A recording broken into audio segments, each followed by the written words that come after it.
Hello viewers, আসসালামু আলাইকুম। আজকে একটি ভিন্নধর্মী বড়া রেসিপি নিয়ে চলে আসলাম। আমি আজকে তৈরি করব ঝিঙে ফুলের বড়া। তার জন্য লাগছে পরিমাণ মতো পেঁয়াজ কুচি, মরিচের গুঁড়া, ধনিয়ার গুঁড়া আর লাগছে স্বাদমতো লবণ এবং অল্প পরিমাণ বেসন দিয়ে আমি এটাকে সুন্দরভাবে মাখিয়ে নিব।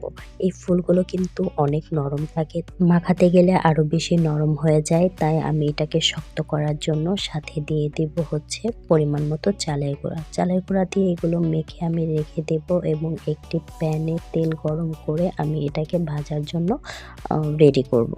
এটা কিন্তু ডুবো তেলে ভাজার প্রয়োজন নেই, কারণ ফুলগুলো অনেক নরম, ডুবো তেলে দিলে ছত্রিয়ে যাবে। তাই এইটা হালকা তেলে ভেজে নেব।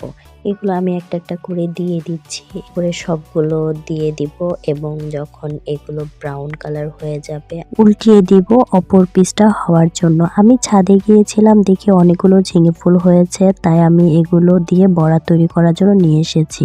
আমার ভাজাটা হয়ে গেছে, এখন আমি এগুলো একটা একটা করে উঠিয়ে নেব। কেউ যদি এই ঝিঙে ফুলের বড়া খেয়ে থাকেন অবশ্যই কমেন্ট করবেন। তৈরি হয়ে গেল আমার ঝিঙে ফুলের বড়া। দেখা হবে নেক্সট ভিডিওতে। সবাই ভালো থাকবেন। আল্লাহ হাফেজ।